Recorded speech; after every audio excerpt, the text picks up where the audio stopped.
How did you successfully stop someone from offing themselves? My husband and I are 28. We have 3 kids. He's the only boyfriend I've ever had. He's been with me since high school. He's always had low self-esteem. I do too, but not like he does. One day, we got new phones, maybe 7 years ago. I found out I can read his texts. He can see mine too, but he didn't know about it. This happened for like another 2 years. For his birthday and Christmas I'd snoop around his texts and see if there's something he was talking about that he wanted. One day, around November I was being nosy to see what I can get him for Christmas. I was pregnant with our second child at the time. I saw he was texting someone something suspicious, saying where can we meet, and I thought this was with another girl. I read them more and I found out he was buying drugs. My husband and I don't even drink, so I freaked out. I wondered about how long this was going in for, if I even knew my own husband anymore. Turns out he was buying something that doesn't get you high, but kills you. I looked around everywhere. I tore our room apart and didn't find anything. I went through the search history and all his emails on his phone when he was asleep that night, and found out he was making arrangements for a specific date 3 months after I was due. He was looking at life insurance, which we have had since I'm a stay-at-home mom. He was even looking up how much it cost to be cremated. Once he got home, the first thing I did was sneak his phone and text that guy and say I'm no longer interested. If someone else tells you otherwise it means someone else has my phone, and deleted that guy's number. I didn't want him to know I was snooping, but the thought of my husband not being around tore me. I remember being sick to my stomach and bawling in our room just thinking of the idea of not having him around. I love him more than life in itself. I would die for him and not even have to think about it.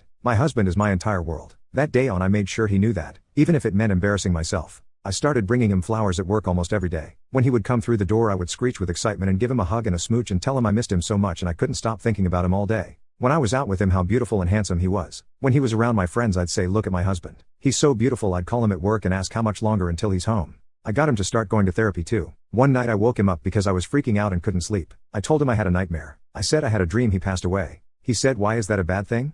And I told him how he's my entire world and other than our son, and our other on the way, he's all I live for. He said but things would be better if I was out of your hair. And I said no they wouldn't.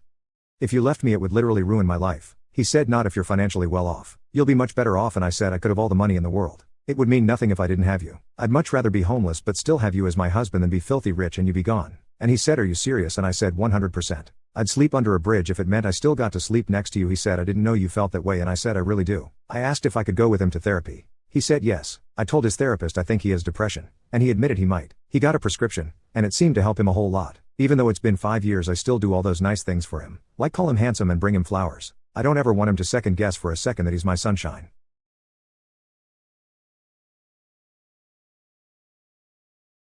My dog found my dad's cancer before we did. I want to start off by saying at the time we had 2 dogs, but now only have 1. So one day my dogs started licking the side of my dad's head. Any chance they could get, they'd prop themselves up onto the back of the couch, and lick the side of his head, but only one side, very intensely. We never really looked too deep into it, just thought it was very cute, and a little odd. This continued for about 2 years. We had forgotten that they even did it at this stage, as we were so used to it. My dad ran marathons, loved running, and had pain in his leg that he chalked down to muscle pain, until he went on a holiday with my mom, and fell. So when he came home, his doctor evaluated him and said there was nothing physically wrong with his leg, and referred him to a neurologist. The neurologist found a cancerous tumor. And where was it? The exact spot in his brain that my dogs were licking over. After getting lots of it removed, the dogs never licked his head again. It's been almost 5 years since my dad's terminal brain cancer diagnosis. He has since been diagnosed with motor neuron disease on top of it all, but my dog has remained my dad's most loyal, supportive best friend.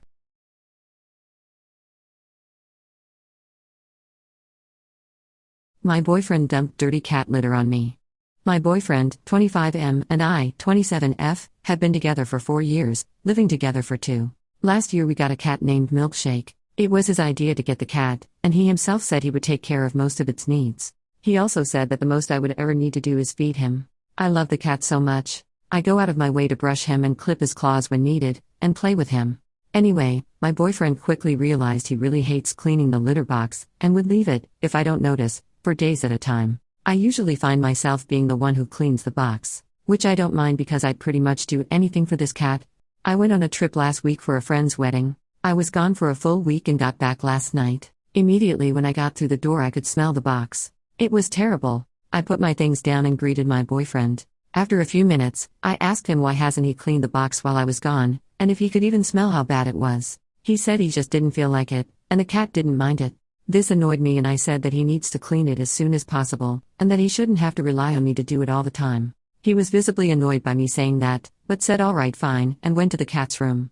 I was laying on the couch for about 10 minutes, and the next thing I felt was just litter, and other things, all over my chest and legs. I screamed, "What the hell is wrong with you?" And he just shrugged and left the apartment. He hasn't come back yet, but I'm considering just changing the locks and throwing all his stuff out in the hallway since he isn't on the lease.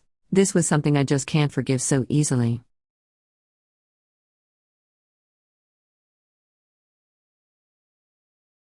Am I the asshole for not waking my husband up for his 5 a.m. walk? So for the past month my 36F, husband 39M, has been waking up at 5 a.m. every morning to have a walk. These walks take about 2 hours. Side note, he's not trying to lose weight, pretty thin, he's not athletic by nature nor has sports interests or hobbies. In fact, he hated doing any type of sport. I'm happy for him since it's an overall positive thing. But yesterday he came home in the evening after working for long hours, then stayed up late playing with his phone. I went to bed at 10 after getting done with the mess and everything. I woke up to him yelling at me at 7 a.m. asking me why I didn't wake him up for his 5 a.m. walk. He said he missed it and I'm responsible for that.